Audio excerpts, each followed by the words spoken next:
여호수아 13장 21절에서 22절 말씀 함께 같이 읽도록 하겠습니다. 평지 모든 성읍과 헤스본에서 다스리던 아모리 족속의 왕 시온의 온 나라라. 모세가 시온을 그 땅에 거주하는 시온의 군주들 곧 미디안의 귀족 에위와 레겜과 술과 훌과 레바와 함께 죽였으며 이스라엘 자손이 그들을 살육하는 중에 부올의 아들 점술과 발람도 칼날로 죽였더라. 아멘. 계속해서 말씀드리죠.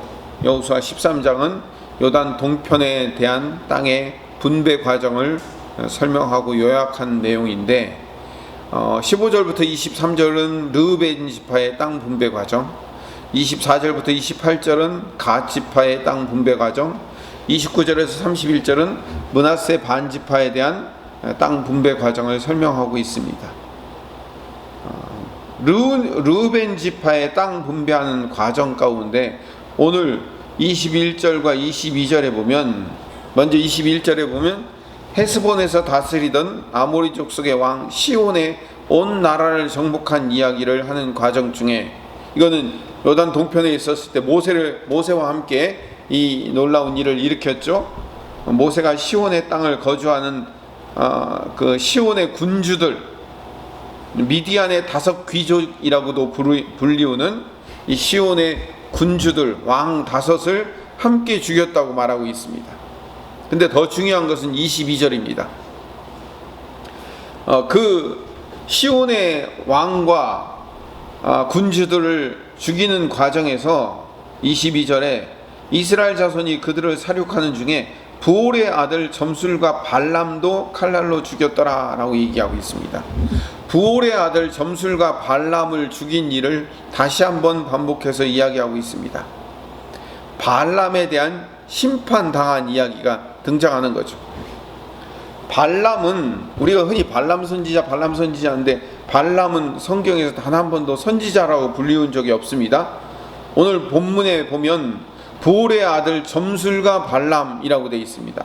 그러니까 우리가 가능한 발락 왕과 발람 선지자, 우리가 이렇게 얘기를 하는데 발람 선지자가 아니라 점술과 발람이라고 부르는 것이 명확한 표현입니다. 이 점술과 발람이 광야에서 이스라엘 백성들을 괴롭혔어요. 아모리 왕 시온이 죽자 그 옆에 살던 모압 왕 발락이 이스라엘을 그 전쟁으로는 이길 수 없다는 사실을 깨닫고 저 유브라데 강에 살고 있던 부올 사람, 부올의 아들, 부돌이죠. 유브라데 강의 부돌이라는 지역에 부올의 아들 발람이라는 점술가에게 복채를 약속을 하고, 너 와서 이스라엘을 저주하면 내가 복채를 많이 줄게. 성경에서 복채라는 말이 등장합니다. 복채를 약속하고 그를 모압까지 데리고 와서 이스라엘을 저주하도록 그렇게 요구를 한 겁니다. 이스라엘을 저주하려고 발람을 불렀는데 하나님께서는 이 점술가 발람의 입을 틀어 막으셔서 어떻게 돼요? 저주가 나오는 게 아니라 오히려 이스라엘을 축복하는 말로 바꿨죠. 그러니까 3번이나 저주를 시켰는데 3번이나 축복하는 말로 하나님께서 바꿔주신 거예요. 그리고 마지막에 시키지도 않았는데 이 발람이 하나님의 영을 받아가지고 또 한 번 예언을 합니다. 성경에서 정확하게 4번을 예언해요. 그래서 이스라엘 백성들을 축복하는 이야기를 하게 되는 거죠. 그게 민수기 22장부터 24장까지의 이야기예요. 그런데 문제는 그렇게 하고 그냥 이 점술가 발람이 그냥 돌아갔으면 좋겠는데, 민수기 25장으로 넘어가서 이스라엘이 시딤이라는 지역에 있을 때 모압 여자들이 이스라엘 백성들의 남자들을 꼬시는 거예요. 그래서 자기들의 그 신을 제사하는 자리에 그 남자들을 꼬셔서 그녀들과 음행을 하기 시작해요. 그래서 이스라엘이 바알부올에게 제사하며 섬기는 모습을 하나님이 보시고 진노하셔서 연병을 일으켜서 24,000명이 죽습니다. 그때 비느하스가 일어나서 그 간음하는 그 남자와 여자의 무리를 찔러 죽이고 뭐 이런 일이 있었어요. 그런데 그 배후가 있어요. 배후가 모압 여인들로 하여금 이스라엘 백성의 남자들을 유혹해서 우상 숭배할 수 있도록 만든 장본인이 누구냐면 점술가 발람이었어요. 그러니까 발람이 그냥 돌아간 게 아니었어요. 작전을 짜놓고 돌아간 거예요. 그래서 민수기 31장 16절에 보면 보라, 이들이 발람의 꾀를 따라 이스라엘 자손을 부올의 사건에서 여호와 앞에 범죄하게 하여 여호와의 회중 가운데서 연병이 일어나게 하였느니라. 그러니까 연병이 일어나서 하나님의 심판으로 23,000명이 죽고 이스라엘 백성들이 그 바알 부올을 섬기고 하는 이 모든 악의 결과물들이 사실은 누구의 꾀에서 시작됐냐면 이 점술가 발람의 꾀에서부터 시작이 되었다는 것이 성경에 증명되어 있는 거예요. 그래서 민수기 31장 8절에 보면 미디안의 5 왕을 죽일 때 부올의 아들 선지자 발람, 죄송합니다. 선지자가 아니라고 했죠. 점술가 발람도 함께 죽게 돼요. 그 이야기가 민수기 31장 8절에 등장합니다. 그 죽인 자 외에 미디안의 5 왕을 죽였으니 미디안의 왕들은 에위와 레겜과 수루와 후루와 레바이며 또 부올의 아들 발람을 칼로 죽였더라 라고 되어 있습니다.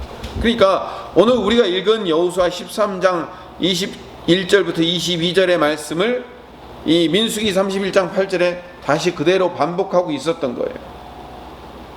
민수기에서는 미디안의 왕들이라고 되어 있는데 여호수아에서는 미디안의 5 귀족이라고 되어 있는데 이들이에요.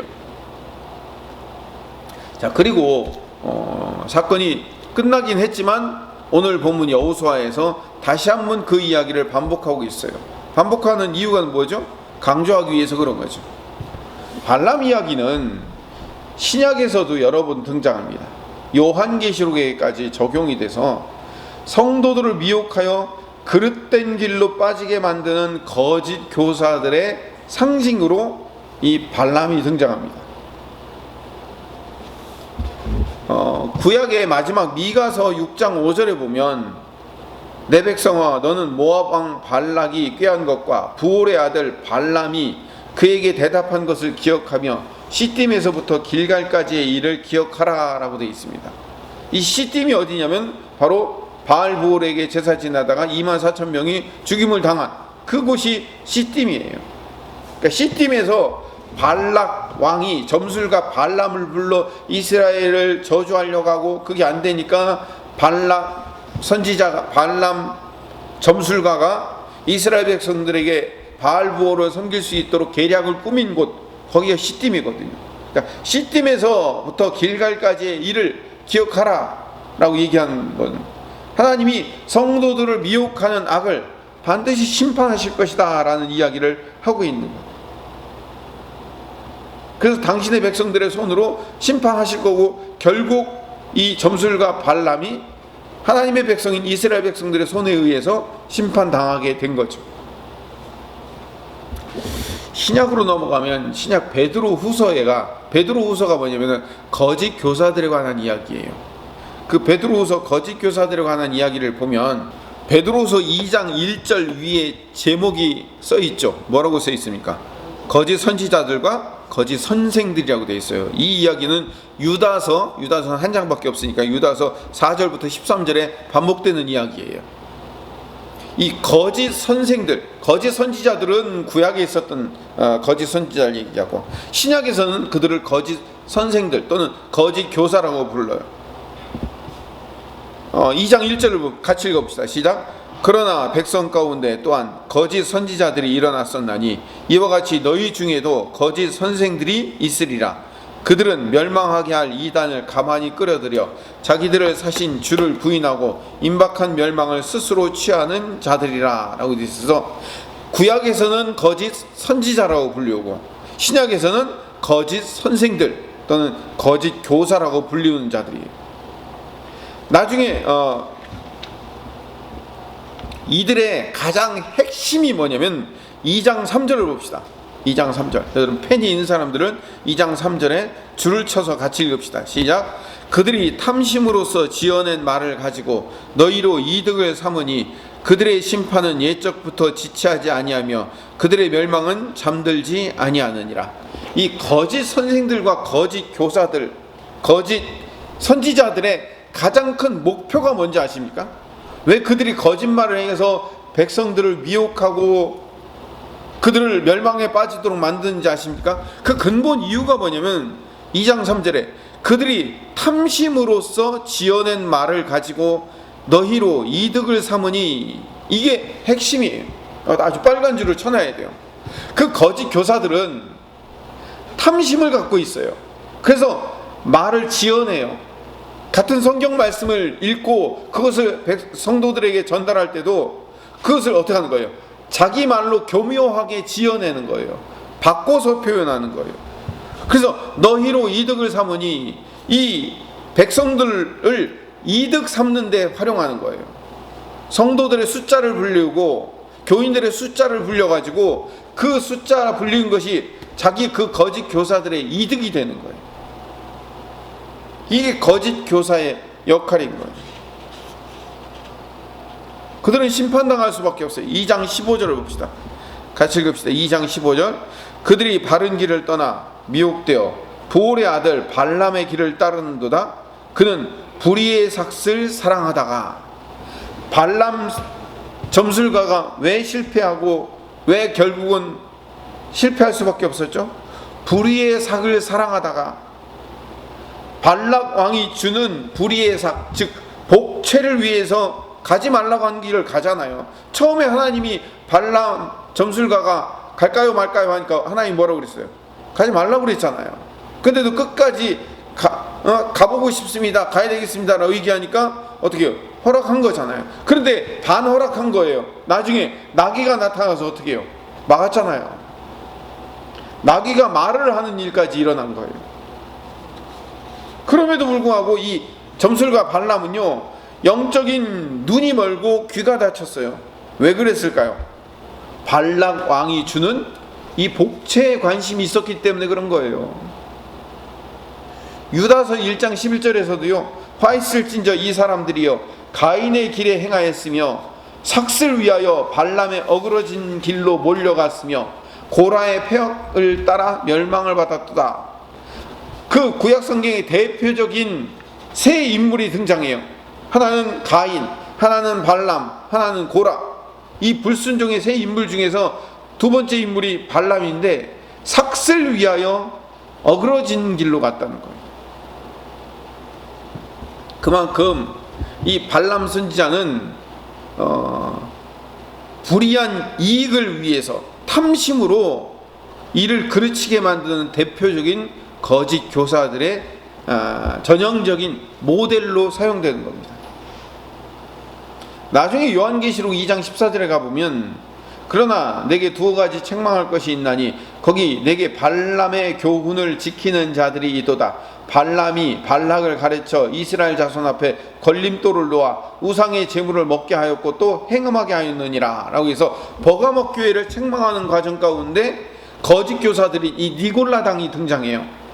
그들이 영지주의자라고 부르는 그 니골라 당이 버가목 교회를 흔들고 있거든요. 왜 흔드냐? 결국 이 발람 선지자와 같은 길을 가고 있다는 거예요. 발람 점술가와. 왜냐하면 이 발람 점술가가 악을 행하는데 걸림돌을 놓고 그리고 백성들을 잘못된 길로 끌고 가는 이유가 뭐냐면 그 성도들에게 걸림돌을 놓는 가장 큰 이유는 불의의 삭슬 사랑하기 때문에 그런 거예요. 오늘 말씀을 정리하겠습니다. 골로새서 3장 5절에 보면 그러므로 땅에 있는 지체를 죽이라 곧 음란과 부정과 사욕과 악한 정욕과 탐심이니 탐심은 우상숭배니라 라고 되어 있어요. 여러분, 모든 우상숭배의 근원은 어디로 올라가냐면 인간의 탐욕, 인간의 탐심으로부터 우상숭배가 출발하게 되는 거예요.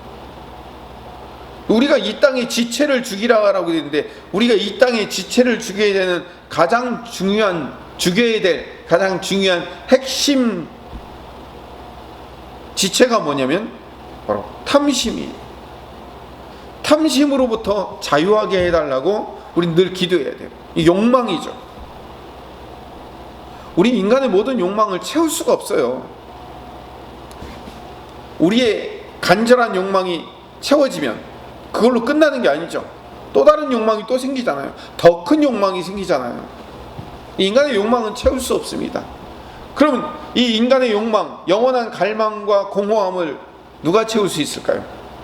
오직 우리 주님이신 예수 그리스도만 채울 수 있다는 사실을 깨닫고, 오늘도 우리 지체인 탐심을 죽이고 우리가 취해야 될 영원한 우리 주 예수 그리스도만을 취하는 하나님의 백성 되게 해달라고 기도하시는 이 아침 되시기를 간절히 소망합니다.